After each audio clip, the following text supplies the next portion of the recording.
저도 한국 사람입니다만 한국 사람은 제가 이렇게 관찰해 보니까 문과적이보다는 좀 이과적이다는 생각을 합니다. 즉 다시 말해서 종합 능력이 있는 것보다는 좀 굉장히 분석 능력이 탁월한 그런 민족이 아닌가 이렇게 생각해 봅니다.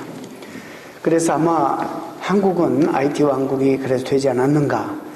세계적으로 유명한 철학자나 이런 사상가나 이런 분들은 많이 안 나오고 굉장히 그 과학이나 이런 이과적인 부분에 탁월성을 가지고 있는 민족이 우리 한국 민족이다.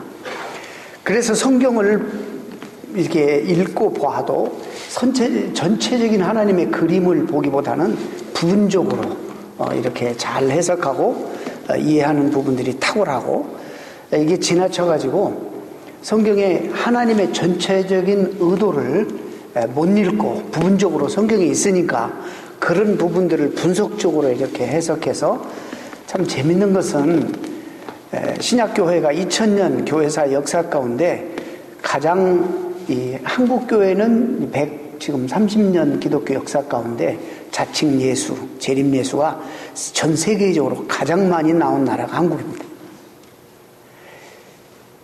2000년 역사 가운데 130년밖에 되지 않는 그런 나라에서 재림 예수라고 하는 사입이나 이단이 가장 어느 민족보다 많이 나온 민족, 우리 한국교회입니다. 그러니까 조금 여러분 이걸 귀담아 들어야 됩니다. 그래서 저는 지금 성경을 이제 좀 하나님의 시각에서 전체적인 그런 그 하나님의 스토리, 그랜드 나레티브를 지금 설계하고 있는 것입니다.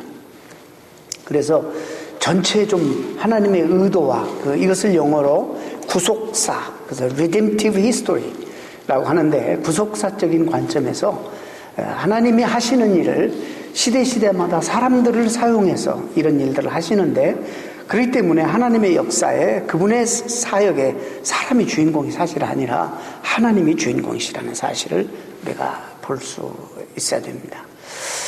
사람들 대화 가운데서 꼬투리를 제일 잘 잡는 사람이 우리 민족이 아닌가.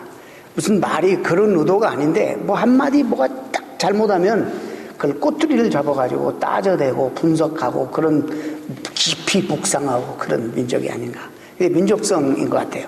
좋은 말로 말하면 열정이라고 할 수 있겠지만 그래서 흥분도 대단히 잘하고 별거 아닌 일에 그냥 중심도 아니고 본질도 아닌데 비본질적인 거 가지고 목숨을 걸고 살아가는 그런 부분이 혹시 있지 않는가 이런 생각을 좀 해봤습니다.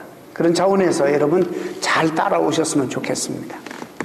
지금 창세기부터 쭉 오다가 오늘은 사무엘 상하, 열왕기 상하, 역대 상하 이 전체를 지금 오늘 강의하는데 그 중심에 쓰임받은 사람이 다윗이라는 사람입니다.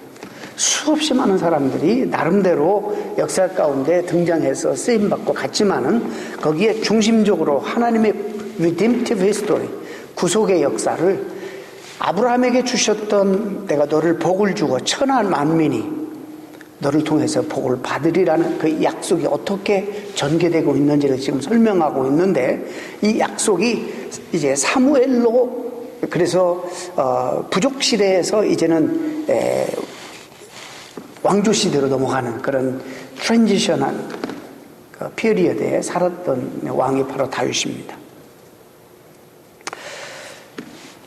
바로 그 과도기에 살았습니다. 당시 이스라엘을 대표한 인물은 사무엘이었습니다. 그래서 지금 사무엘상을 읽고 있는데 그는 제사장이자 선지자이고 또 마지막 사사로서 고대 이스라엘의 전권을 한 손에 쥐고 있었습니다. 왕을 세워달라는 백성들의 간청, 그 요구를 거절하지 못하고 받아들이죠. 심사숙고해서 첫 번째 이스라엘의 왕으로 사울을 세웁니다. 그래서 그 이후에 사무엘은 종교를 대표하고 이 사울은 정치를 대표하는 사람으로 이제 한 당분간 가게 됩니다. 종교와 정치가 분리되기 시작했죠. 그런데 시간이 흐르면서 이 대표급인 사무엘과 이 사울과의 긴장이 시작되고 관계가 악화되고 그래서 사무엘은 결국에 이제 하나님의 명령을 받아서 사무엘을 폐위시키고 사울을 이건 지금 물리적으로 폐위시키는 것이 아니라 하나님의 나라에 제껴버리고 다른 한 사람을 세우는데 세움을 입은 사람이 다윗입니다. 그런데 물리적으로 실제적으로 다윗이 왕이 되기까지는 적지 않은 그런 시간이 흘렀습니다. 사울이 40년을 다스렸기 때문에 그 중간쯤에 다윗이 등장하지 않습니까? 말기에 사실 등장하는데 상당히 시간이 많이 남은 재위 기간이 많이 남았을 때 등장하죠. 여러분, 이미 왕이 된 사울은 막강한 그런 권력을 쥐고 있고, 그리고 공권력과 군사력을 동원해서 어떤 일도 할 수 있는 사람이 되었습니다. 그런 상황 속에서 사울 왕이 버젓이 있는데 다윗을 왕으로 세운다는 게 이건 쉬운 일이 아닙니다. 반역입니다. 사울 왕조의 입장에서는 이건 정말 반역이고, 사울 왕이 눈치채면 사무엘은 목숨을 부지할 수 없는 상황입니다. 그래서 오늘 본문이 그렇게 시작됩니다. 어떻게 이런 일을 할 수 있습니까? 사울 왕이 알게 되면 나를 가만두지 않을 텐데요. 이런 두려움으로 사무엘이 하나님 앞에 아뢰는 말씀을 우리가 읽었습니다. 하나님께서는 이 일을 사무엘을 통해서 비밀스럽게 진행하십니다. 사무엘이 이르되 내가 어찌 갈 수 있습니까? 사울이 들으면 나를 죽일 것입니다. 아니 여호와께서 이르시되 너는 암송아지를 끌고 가서 말하기를 내가 여호와께 제사를 드리러 왔다 하고 이새를 제사에 청하라. 그래서 베들레헴으로 갑니다. 사울의 눈을 피해서 베들레헴에 가니까 거기에 민족 베들레헴 지역의 지도자들이 두려워 떨 정도로 영적 권위가 있으니까 사무엘을 맞이합니다. 우리를 평안케 하시기 위해서 오셨습니까?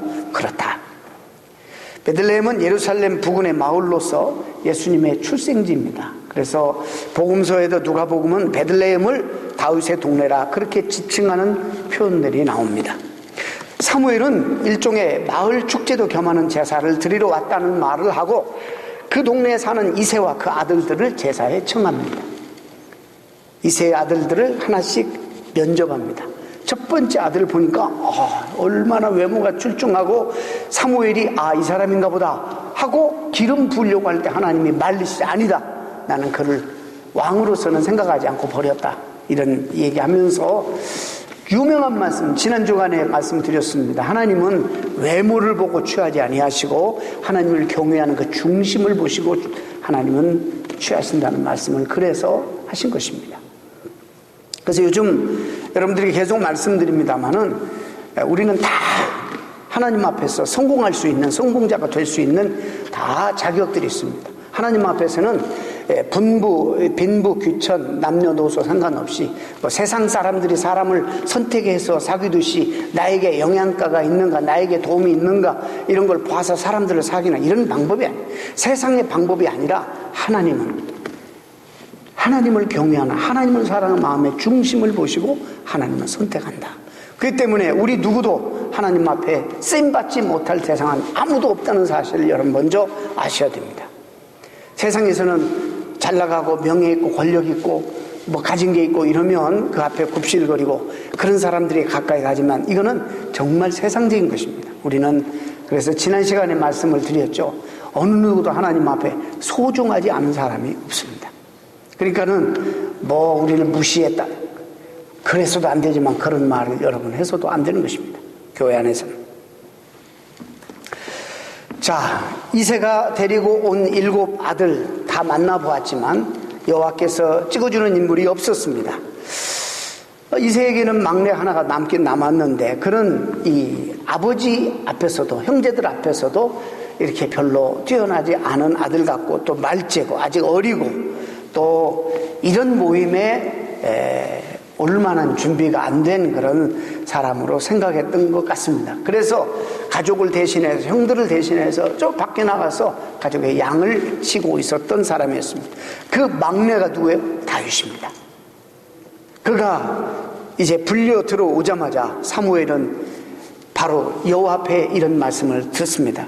이가 그니 일어나 기름을 부으라. 사무엘은 그 명령 따라서 다윗의 머리에 왕을 상징하는 기름을 붓게 됩니다.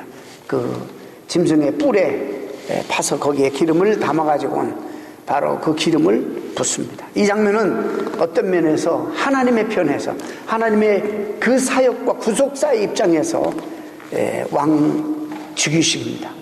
물론 문무백관과 국외 사절단은 모이지 않았지만 사실상 하나님 편에서 영적으로 이거는 분명한 왕 즉위식이었습니다. 이로써 사무엘은 자기 역할을 이제 끝냈습니다. 그래서 사무엘은 라마로 되돌아가고 그 이후부터 사무엘은 등장하지 않습니다. 자기 역할을 끝내고 사무엘은 하나님이 하시는 이 연출, 그 무대의 역사에 사라지고 사무엘은 다시 나타나지 않습니다. 이제 이스라엘 역사의 주도권은 다윗에게로 넘어갑니다. 어린 다윗, 아직도 성장하지 않은 다윗에게로 넘어갑니다. 자, 그 후에 상당한 세월에 걸쳐 다윗은 사울 왕과 각축을 벌이죠. 그 과정에 많은 사건들이 일어납니다만은 중략, 오늘 이것은 다 이야기할 수 없습니다. 왜냐하면 사무엘상 16장부터 사무엘하, 열왕기상하, 역대상하를 지금 통틀어서 지금 설교하는데 대표적인 한 사람에 대해서 이야기하기 때문에 디테일하게 다 설명할 수는 없습니다. 이런 설교는 성경을 모르면 듣기 어렵습니다. 성경을 여러분 잘 아셔야 돼요. 자, 이제 사울 왕과 그의 아들 세자 요나단이 죽자 다윗이 명실상부한 통일왕국의 왕이 됩니다. 이스라엘의 표면적으로는 제2대 왕이 됩니다마는 명실상부한 통일왕국의 제대로 된 왕으로 등극합니다. 어느 나라에 꿀릴 것 없을 정도로 국력을 키우면서 다윗 왕조의 토대를 탄탄하게 세웠습니다. 사실 다윗은 사울 왕의 부마입니다. 사위입니다. 골리앗과의 전쟁 속에서 골리앗을 넘어뜨리는 자에게 자기 딸을 주겠다 약속했기 때문에 어린 소년 다윗이 나가서 골리앗 장군을 넘어뜨리는 그런 전쟁을 통해서 일약 다윗은 그 나라의 민족의 영웅으로 부각되죠. 결국에 이게 왕이 되고 난 다음에 사울도 죽고 사울의 중요한 부하들도 이제 다윗에게 다 포섭되고 나중에는 정족도 사라지고 예루살렘 원주민인 여부수 사람들까지도 몰아내고 그 성 이름을 다윗성으로 바꾸고 팔레스틴을 평정한 제대로 된 왕으로 등극을 하게 됩니다. 여러분 아시다시피 시편의 대부분의 시는 다윗이 기록했습니다. 이스라엘 왕조의 역사를 다루고 있는 사무엘 상하, 열왕기 상하 가장 많은 분량을 차지하고 있는 것이 바로 다윗의 이야기입니다. 참 이 말은 이스라엘 역사에 다윗의 비중이 절대적이라는 그런 증거이기도 합니다. 신약 성경에서도 다윗을 높이 평가합니다. 신약을 시작하면서 마태는 아브라함과 다윗의 자손 예수 그리스도의 세계라, 구원자 인류를 구원하실 구세주 메시아 예수 그리스도의 탄생을 지니알라지 그 족보를 얘기하면서 구약의 대표적인 두 인물을 들어요. 하나님의 약속이 중점적으로 부어지고 그 약속이 성취된 아브라함과 다윗, 이 두 인물 중에 하나를 다윗으로 뽑고 있습니다. 예수님의 조상이라고.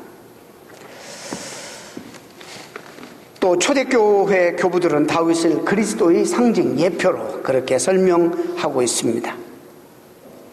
이스라엘이 이제 다윗 왕이 있고 그 다음에 솔로몬이 다스리고 그 다음에 나라가 두동강이 나서 분열왕국 시대가 시작되죠. 자, 이 모든 왕들을 한 통틀면 거의 40여 명, 조금 넘는 40여 명 정도가 이스라엘을 왕정시대에 다스리는데 이 왕 중에서 다윗처럼 위대한 왕은 사실 없었습니다. 성경 기자들은 다른 왕들을 선한 왕과 악한 왕으로 평가를 하고 있는데 선한 왕의 기준이 바로 다윗이었습니다. 뿐만 아닙니다. 예수님이 바로 이 다윗 왕의 후손이라는 점에서도 다윗의 권위는 온 세계를 뒤덮고도 넘을 만합니다. 자, 여러분 묻습니다. 다윗이 도대체 어떤 사람입니까? 다윗이 도대체 어떤 사람인가? 영광스러운 이름 아닙니까 사실? 지금까지 말씀 여러분 들었잖아요. 그런데 성경은 다윗을 과연 영웅으로 그리고 있을까? 근데 성경은 이런 면만 그리는 것이 아니라 너무 정직하게 다윗의 약점도 다 표현하고 있습니다. 묘사하고 있습니다. 도덕적으로 흠이 많은 사실이라는 사실을 폭로합니다. 자식 교육에서도 철저하게 실패한 모습을 그는 또 성경은 적나라하게 나타내고 있습니다. 아들 압살롬이 반역을 일으켜 또 다윗은 자식에게 밀려나서 그렇게 왕궁에서 떵떵거리고 권위를 가지고 있다가 자기 자식이 쿠데타를 일으킵니다. 백성들의 마음을 다 사서 어느 날 갑자기 아버지를 왕궁에서 몰아내버리고, 여러분 이 다윗 왕이 성경을 보면 신발도 제대로 신지 못하고 야밤도주합니다. 이거 누구에게? 아들에게 쫓겨서 목숨을 부지하기 위해서 수치스럽게 기어서 나갑니다. 백성들이 그걸 보고 조롱하지 않겠어요? 가정교육에 실패한 사람입니다. 소위 왕자의 난으로 인해서 자식들까지 고륙상쟁도 일어났습니다. 다윗은 또 정말로 파렴치한처럼 이 불륜을 저지르고 이것을 덮기 위해서 그 남편 사람을 죽이고, 이게 누구입니까? 자기에게 충성스러운 부하예요. 자기 부하 직원이에요. 일부러 휴가까지 이게 덮으려고, 은폐하려고 휴가까지 얻게 해서 자기가 어떻게 잉태를 시킨 아들을 순간에 전쟁터에 있는 자기 아들을 불러들여서 얼른 같이 동침하게 해가지고 그 아들이라고 꾸미려고 했는데, 그 아들이 내가 어떻게 내 민족 이 전쟁 나가 있는 이 상황 속에서 내가 휴가 뒀다고 내가 내 아내하고 따뜻한 방에서 잠잘 수가 있습니까? 안 됩니다. 결국에 실패하잖아요. 이게 다윗이 그 신실한 부하를 죽입니다. 간접적으로. 가장 전쟁터의 일선에 세워서 죽게 만들어버립니다. 그리고 그 죄를 은폐하려고 거짓 증인들을 세워서 매수해서, 자, 살인죄를 저질렀죠. 간음죄 저질렀죠. 거짓 증인 세워서 이웃을 해하려고 거짓 증거했죠. 10계명 중에서 인간에게 주신 대표적인 죄들을 다 범한 사람, 남의 것을 탐냈죠. 이게 다윗입니다. 그리고 그 여인 밧세바를 통해서 얻은 아들만을 또 편애합니다. 결국 그 솔로몬은 배다른 형제들을 모두 제거하고 다윗의 왕위를 계승합니다. 좋은 면만 보면 솔로몬은 정말 지혜가 출중했습니다. 하나님 주신 지혜로 처음에는 얼마나 잘 시작했는지 모릅니다. 그런데 한 나라의 왕이 그런 어려운 시절에 처첩을 1000명이나 거느리는, 이게 왕이 정상적인 왕입니까? 의자왕은 3000명이라는데 궁녀입니다. 처첩이 아니라. 그것도 역사적으로 믿을 수가 없다고 하는데, 여러분 이런 왕이 이게 왕입니까 사실? 그 왕궁을 그래서 어차피 이게 늘려야 되니까 노역이 시달리게 하고 백성들에게 조세를 더 증세해가지고 엄청나게 백성들을 힘들게 하고 고혈을 빨아먹는 그런 왕이 되어버렸습니다. 여러분 이게 성경은 좋은 점만 말하는 게 아니에요. 결국에 이 솔로몬은 바로 그런 것 때문에 백성들의 원성을 사고 백성들의 마음을 얻지 못합니다. 솔로몬이 죽자마자 나라가 두동강이가 나죠. 이 언약 백성들이 오죽하면 그러겠어요. 나라가 분열된 것은 1차적 솔로몬 책임이 큽니다. 자, 이와 같이 그의 인물됨이 사실상 탁월하고 모범적인 부분도 있지만 이렇게 어두운 부분들도 많이 있었는데도 그가 우리와 다른 점이 별로 없는 사람인데 불구하고 구약만이 아니라 신약과 초기 기독교에 이르기까지 위대한 인물로 평가하고 있는데 왜 그럴까? 그 이유가 있다면 무엇일까? 그럴 만한 이유가 있다면 무엇일까? 오늘 본문의 마지막 절에 그 해답이 그 이유를 설명해 주고 있습니다. 13절에 다음과 같이 기록합니다. 사무엘이 기름 뿔병을 가져다가 그 형제 중에서 그에게 부었더니 그날 이후로 다윗이 여호와의 영에게 크게 감동되니라. 여러분 주목해서 들으시기 바랍니다. 하나님이 그에게 왕으로 기름을 부었는데 이거는 하나의 의식입니다. 의식인데 그 사건 이후에 하나님의 영이 그에게 감동되어 있었다. 그렇게 진술합니다. 근데 여기에 그 순간이라고 말하지 않고 그날 이후로라는 부사구를 사용하고 있습니다. 그날 이후로 계속해서 여호와 영이 그와 함께 했다는 그런 뜻입니다.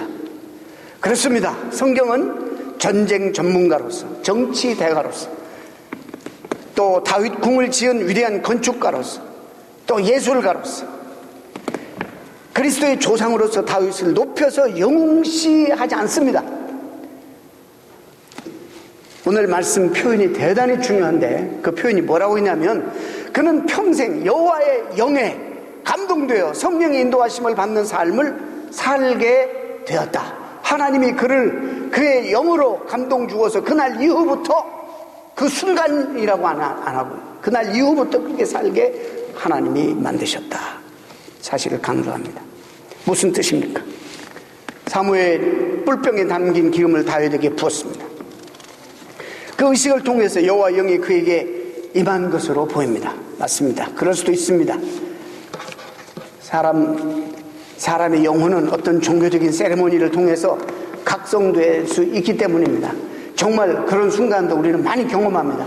세례받는 그 순간에 정말 강한 성령의 임재를 경험하기도 하고 부흥회 때 참석해서 기도를 열심히 하는 가운데 성령의 강한 감동과 그런 임재를 경험하기도 합니다.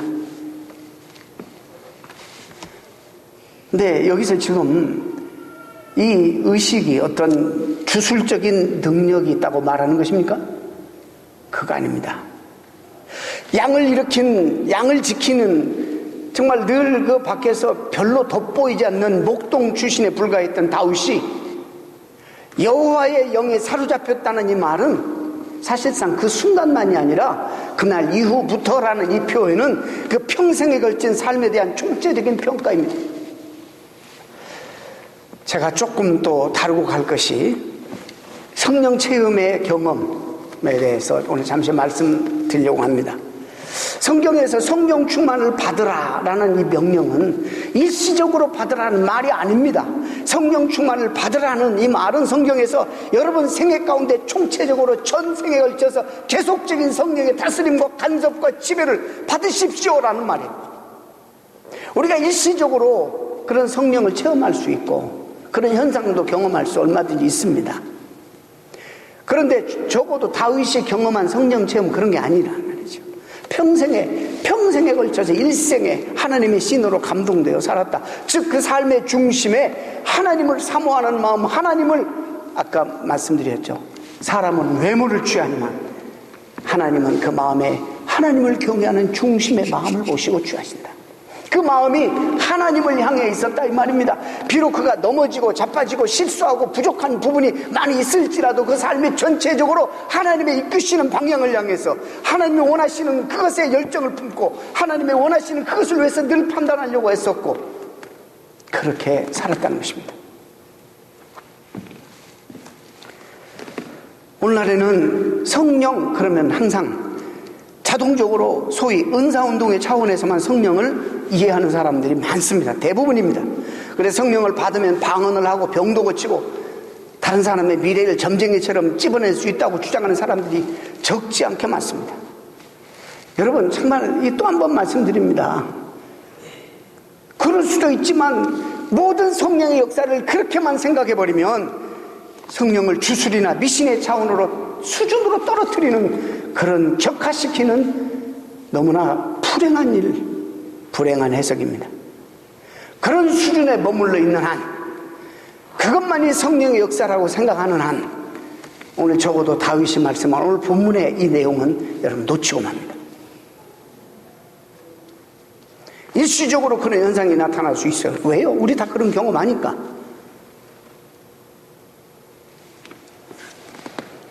성령의 인도함을 받는다는 것, 성령의 임재를 경험한다는 것은 도대체 삶 속에서 하나님의 뜻이 무엇인지를 살피고 그 뜻을 따르기 위해서 중심이 늘 들여져 있고 열려 있고 하나님 앞에 쓰임받기를 원하는 그런 마음이 간절하다는 마음입니다.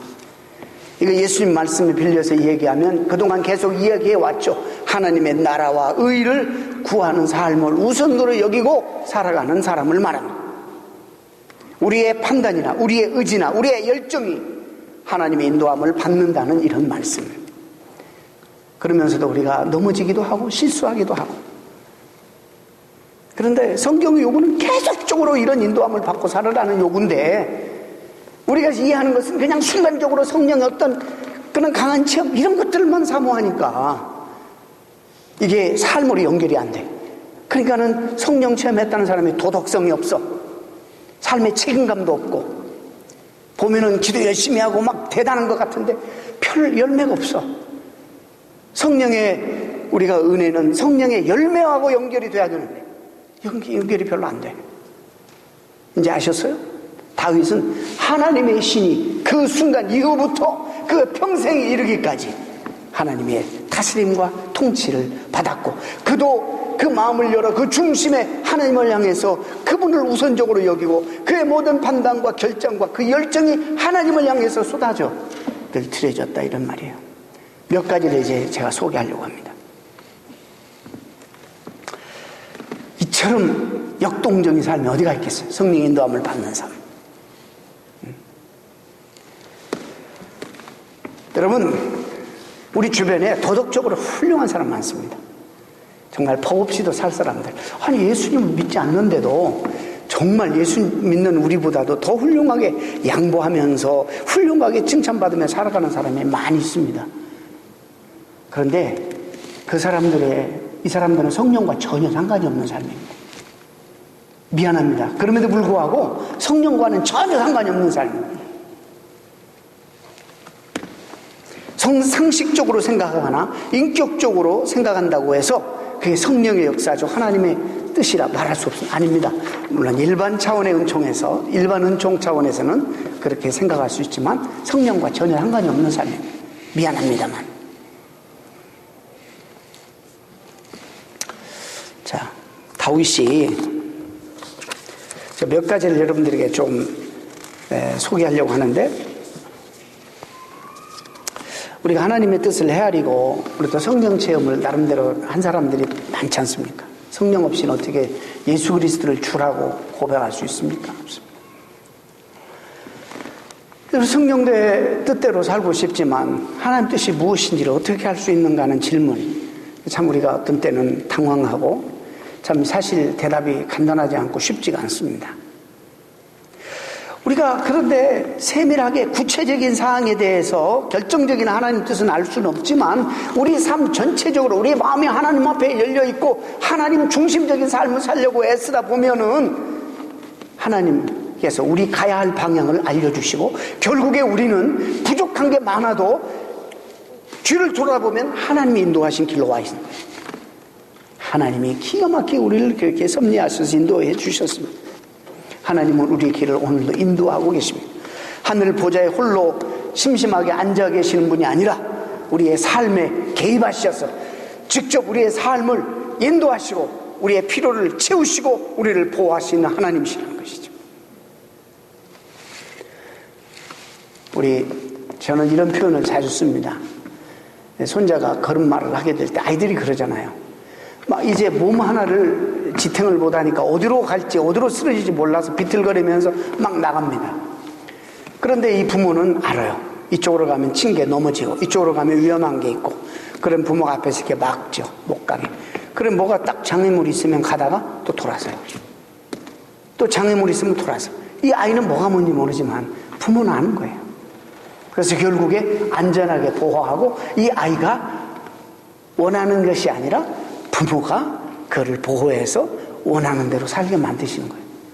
하나님은 다윗에게 네가 가시체를 뒷발질하는구나 그래. 사도 바울에게 하나님이 우리의 삶 속에 가시체로 우리를 인도하는 거예요. 가시체가 뭐예요? 이제 가시가 박혀 있어요. 근데 이 바울이 가고 싶은 게 많고 하고 싶은 일이 많아서 막 얼마나 이 사람이 열심히 살았어요. 근데 하나님이 다 이렇게 보호하는 거예요. 그리고 막 뒷발질하는 거예요. 그럼 어떻게 돼요? 찔리고 아프기만 해요. 하나님이 그 인도해 가시는 거예요. 아시겠어요? 성령의 사람들에게 이런 삶을 지금 인도하고 계시고 우리가 그런 삶을 산다는 거예요. 별 재간 없는 거예요, 여러분. 그래서 자꾸 뒷발질하면 여러분 팔자만 사나워져. 그게 팔자가 사나운 거예요. 해봤자 안 돼. 여러분이 하나님보다 강하면 해보세요. 안 됩니다. 하나님이 기뻐하시고 원하시는 대로 여러분을 인도하시는데 우리가 모르는 최상과 최선의 길로 인도하시는 거예요. 이것이 바로 얼마나 축복인지 몰라요. 하나님이 이런 하나님을 성경은 빛이라는 그 메타포어로 설명합니다. 빛, 하나님의 빛이라는. 이런 빛을 경험한 사람은 인생살이에서 물론 시행착오를 겪습니다. 어려움을 겪습니다. 그럼에도 불구하고 절망에 빠지지 않고 끊임없이 방황하지 않고 다시 길을 찾아 일어서 걷습니다. 그래서 다윗이 고백하기를 여호와는 나의 생명의 빛이니, 여호와는 나의 빛이니, 수없이 그의 경험을 하나님을 빛으로 표현하고 있습니다. 자, 이 다윗의 위대한 업적 중에 하나, 그러니까 정말 그 마음이 하나님 앞에 어떻게, 우리가 그러면 다윗처럼 어떻게 쓰임을 받을 수 있고 성령의 인도함을 받을 수 있는가를 보여주는 대표적인 사건 하나를 소개합니다. 그가 그렇게 부족했음에도 불구하고 보세요. 가장 위대한 업적 중에 하나는 법궤를 회복하는 것이었습니다. 단순한 사건으로 보지 마세요. 다윗에게서는 최우선적인 그의 소원이었습니다. 법궤가 예루살렘으로 들어오는 날, 그래서 민족 중심의 하나님 임재가 중심이 되어 이스라엘의 정말로 다시 모든 영적인 삶이 회복되는 그 법궤가 오는 날, 다윗은 생애의 최고의 기쁨 누립니다.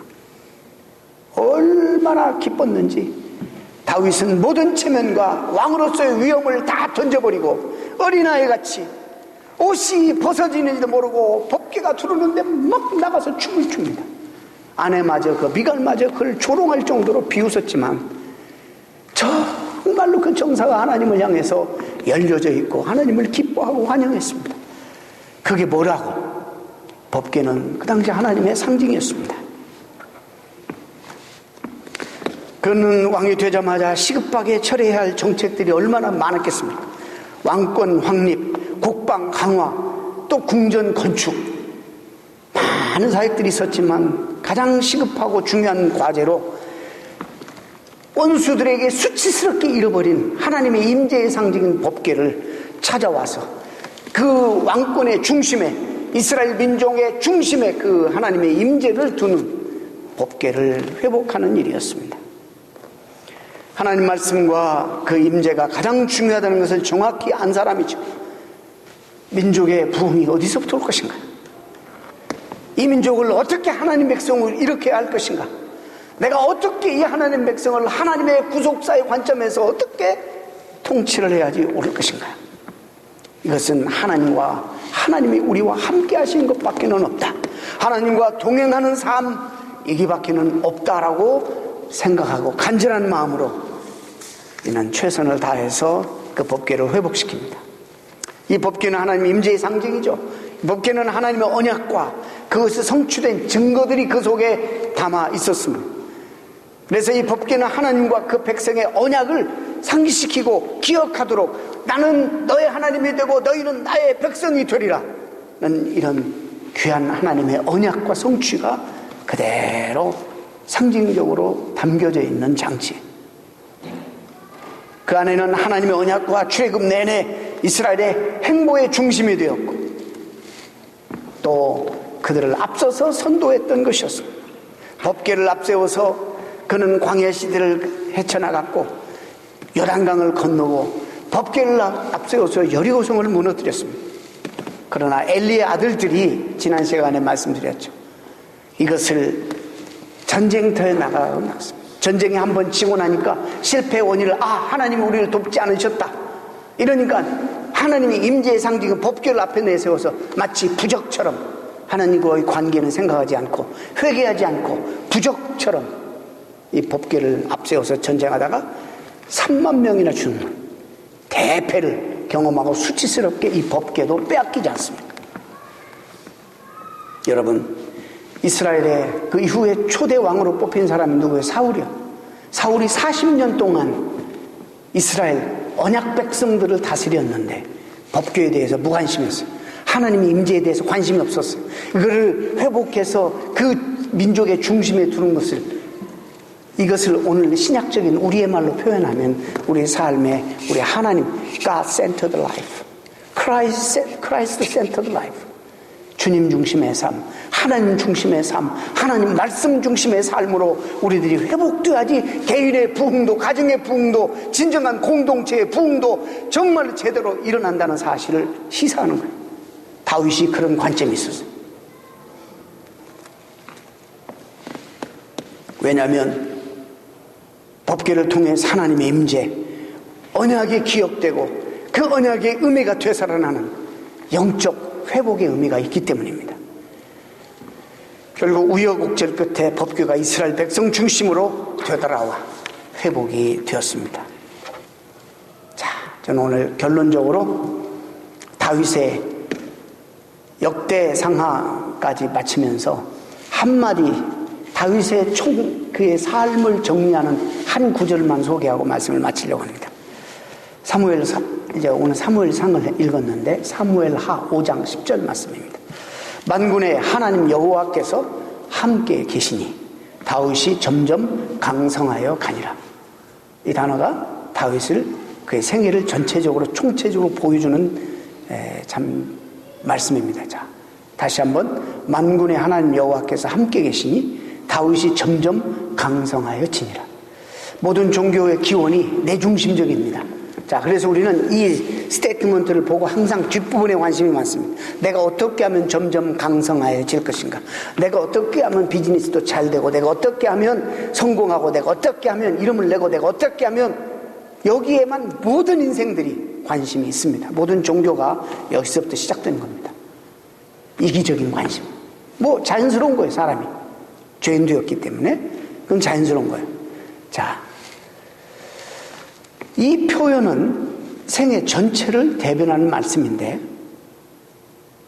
중요한 것은 그 앞서서 우리가 이제는 우리가 봐야 될 중요한 표현은 그 앞에 있는 부분입니다. 만군의 하나님 여호와께서 함께 계시니, 이 부분입니다. 여러분, 언젠가도 말씀을 전했지만 오늘 많은 기독교인들이 성공신화와 승리주의 신앙에 물들어 있습니다. 지나치게 물들어 있습니다. 예수 믿고 영혼이 잘되고 번성하고 강건해진다는 삼박자 축복의 마음을 완전히 송두리째 빼앗기고 살아갑니다. 기독교 신앙을 번성의 신앙으로, 번영의 신앙으로 포장합니다. 예수를 믿기만 하면 불가능이 없다, 축복받는다, 맞습니다. 그런데 그 축복의 의미가 뭔지를 설명을 안 합니다. 이런 메시지는 하나님이 주시는 축복을 전부 물질적인 것으로만, 보이는 것으로만 설교하는 이런 설교는 성서적이지 않고 신앙적이지도 않고 상식적이지도 않습니다. 우리 선교계에서, 우리 교단에서 가장 큰 이슈되는 화두 하나가 뭐냐면, 우리가 일본 선교를 계속 해야 될 것인가? 일본 선교사 하나를 파송하는 대신 아프리카를 보내면 10명을 파송할 수 있습니다. 물가가 비싸고 모든 것이 비싸기 때문에 일본 선교의 역사가 어느 나라보다도 깁니다. 엄청난 자원과 에너지와 열정이 거기 쏟아부어지고 물자도 엄청 쏟아부어집니다. 안 믿습니다. 열마가 없습니다. 정말로 안 믿습니다.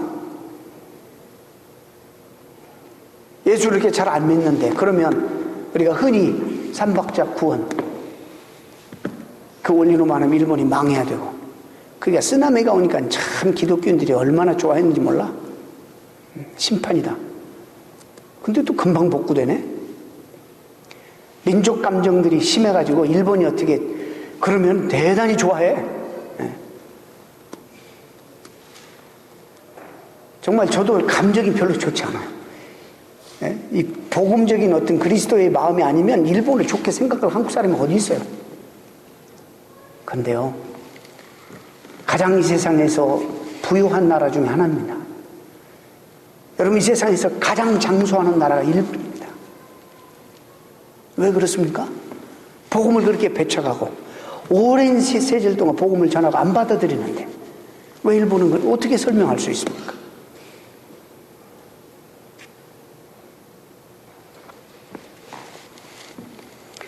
반면에 우리 주변에 실제적으로 보세요. 좀 속지 말고 현실을 좀 보시란 말이죠. 예수 잘 믿고 신실해도 병에 걸리고, 우리가 그렇게 간절히 기도했음에도 불구하고 하나님 뜻이 아니면 죽습니다. 우리 현실이 예수 안 믿는 사람이 우리보다도 잘 될 수 있고 더 성공할 수도 있습니다. 어떻게 설명하실 겁니다?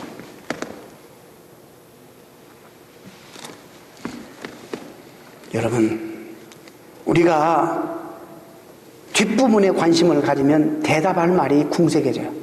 하나님을 믿어서 점점 강성하여 지더니, 이것만을 우리가 잡으면 설명할 수 없는 게 너무 많아요.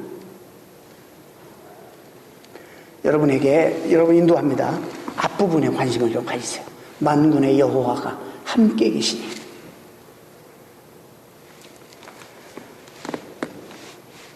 하나님이 다윗과 함께 했다는 사실이 중요한 것입니다. 하나님이 이스라엘 민족과 함께 했다는 사실이 중요한 겁니다. 하나님이 이스라엘 조상, 민족의 조상인 아브라함과 함께 하셨다는 것, 이삭과 야곱과 요셉과 함께 하셨다는 것, 그들이 이집트에서 고난당한 시절에도 그들과 함께 하셨다는 것, 광야 시절에 40년 광야 시절에도 하나님이 그들과 함께 하셨다는 것, 하나님이 함께 하셨다는 사실, 함께 하신다는 사실에 그 민족은 자신의 운명을 맡겼습니다. 쉬운 예를 하나 들고 마칩니다. 어머니 품에 아이가 안겨 있습니다. 젖을 먹입니다. 근데 이 아이는 냄새로 후각으로 엄마를 알아요. 그런다 그러죠. 근데 이 아이가 배가 고프면 젖 먹고 싶어서 울어요. 지금 이 아이의 입장에서는 엄마가 뭐가 없어. 엄마가 주는 젖밖에는. 아시겠습니까? 그래서 웁니다. 그런데요, 그 젖은 엄마도 줄 수 있지만 유모도 줄 수 있고, 옛날 우리 어릴 때 젖동량 많이 했어요. 심지어 유괴범도 이 젖은 줄 수가 있어요. 근데 어머니라는 의미는 다른 것입니다. 신앙생활하면서 오랫동안 하면서 하나님이 주시는 것에만 관심이 있고 하나님 그분에 대해서 관심이 없다면 여러분이 정말 신앙인들입니까? 오늘 그 얘기를 하는 거예요. 왜 우리는 다윗과 함께 하셨던 그 하나님에 대해서는 관심이 없고 그에게 주신 축복에만 관심이 있는지 모르겠습니다. 어머니의 존재는 다릅니다. 나이가 들면 때로 어머니가 회초리를 들기도 하고 삶에 대해서 고민도 함께 앉아서 이야기도 나누고 대화도 하고, 여기서 중요한 건 어머니에 대한 경험 그 자체입니다. 자기와 함께 있어 생명을 다할 정도로 어머니는 기꺼이 희생하며 사랑으로 자기를 보살펴 주시고 보호해 주시고 자기가 죽는 안에서 이 애를 보호하려고 하는 그 어머니의 존재, 이 경험, 이것이 어머니가 주는 젖보다 소중하지 않습니까, 여러분?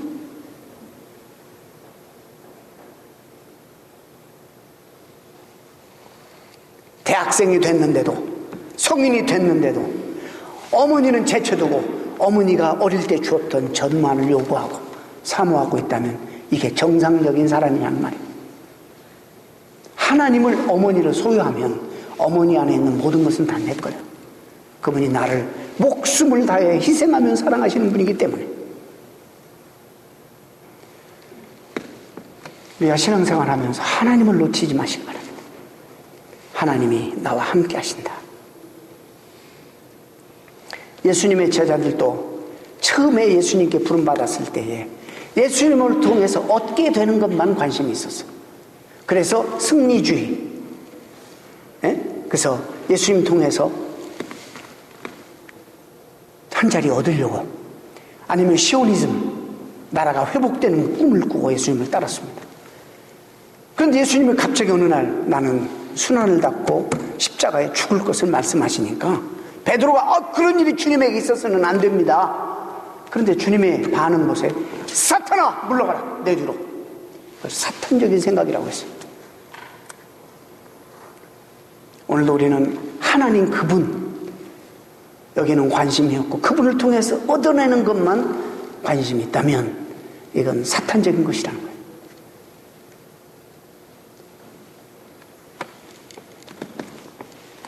예수님의 십자가와 부활 이후로 승리는 전혀 새롭고 높은 차원의 승리로 승격되죠.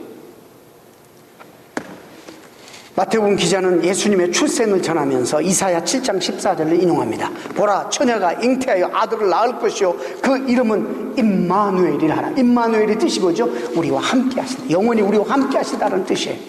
이 임마누엘은 오늘 본문 제가 말씀드린 사무엘하 5장 10절 말씀에서 표현된 것입니다. 하나님이 우리와 함께 계시다. 하나님이 만군의 여호와가 다윗과 함께 계시니, 성경을 이렇게 꿰뚫어 보시는 안목이 있어야 돼요. 부분만 보고 물론 말씀일 수 있으니까 그걸 분석해가지고 그 전체인 것냥 이해하면 안 되는 것입니다.